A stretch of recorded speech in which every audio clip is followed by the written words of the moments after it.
Hoy vamos a hablar de una historia que casi todo el mundo conoce, pero quizá no de esta forma. La historia del Titanic.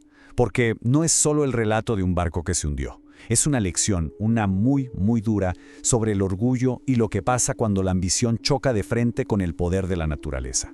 Para entender de verdad esta historia, hay que imaginarse la mentalidad de la época, y esta frase lo resume todo. ¡Qué fuerte! Y ojo, no era una exageración o una forma de hablar, era lo que la gente realmente creía. Sentían que, con su tecnología, ya habían conquistado el mundo.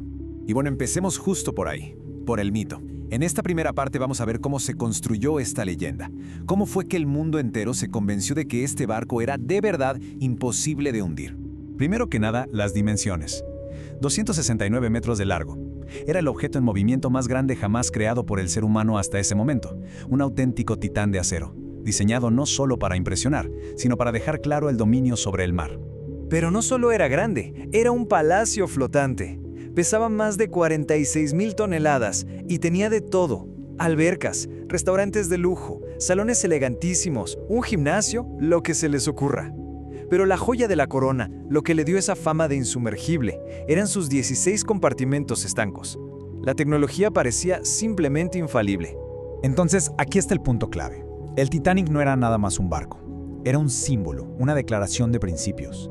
Era la máxima expresión del orgullo del siglo XX, la prueba de que la humanidad por fin podía dominar a la naturaleza. Pero como suele pasar, ese orgullo tenía una cita pendiente. Y con esto pasamos a la segunda parte, el momento en que esa obra maestra de la ingeniería se encuentra con una fuerza mucho más antigua y poderosa, el hielo del Atlántico. Fíjense en cómo se fue desarrollando la catástrofe.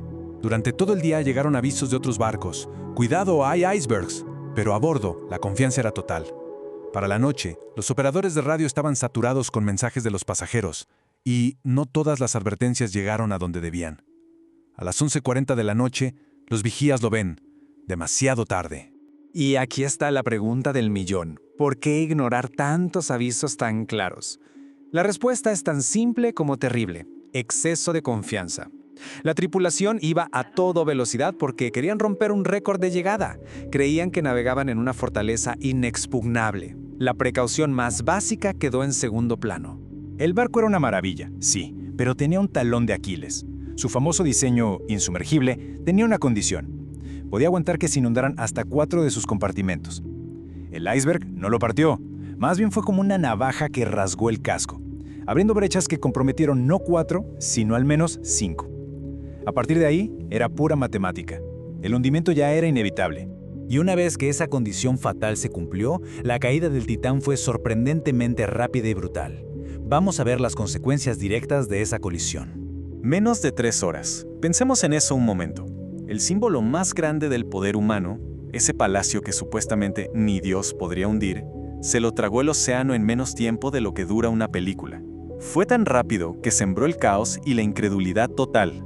Y el costo humano fue devastador. Más de 1,500 almas se perdieron esa noche. Una cifra que se grabó para siempre en la historia como un recordatorio del precio de la soberbia. Para aquellos que cayeron al agua, la lucha fue corta y terriblemente cruel. El Atlántico Norte esa noche estaba a una temperatura mortal de menos 2 grados Celsius. En esas condiciones, la supervivencia se medía en minutos. Esto nos lleva a una de las preguntas más trágicas e indignantes de toda esta historia.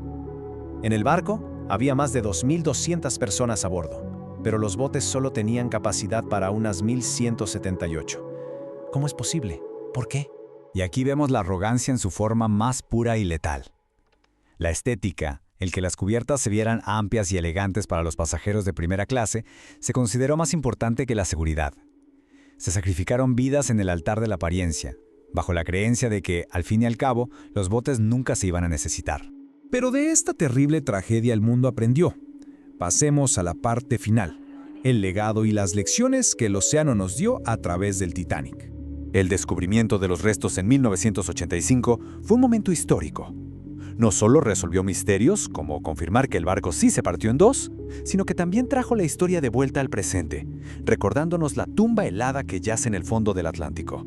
La tragedia forzó un cambio radical y permanente en la seguridad marítima. El legado del Titanic está escrito en estas leyes internacionales que salvan vidas todos los días. Cada una de estas reglas nació directamente de un error que costó más de 1.500 vidas. Así que, para ir concluyendo, el punto crucial es este. El hundimiento del Titanic va más allá de ser solo un accidente. Fue una lección inevitable, el resultado de una cadena de decisiones marcadas por la arrogancia humana. Al final, toda la historia se reduce a este enfrentamiento fundamental.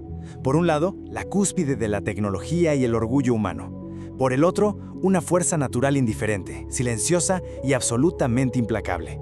Y tal vez esa es la verdadera herencia del Titanic, una advertencia que perdura a través de los años, susurrada desde el fondo del océano. La humildad ante la naturaleza no es una opción, es una ley fundamental para sobrevivir.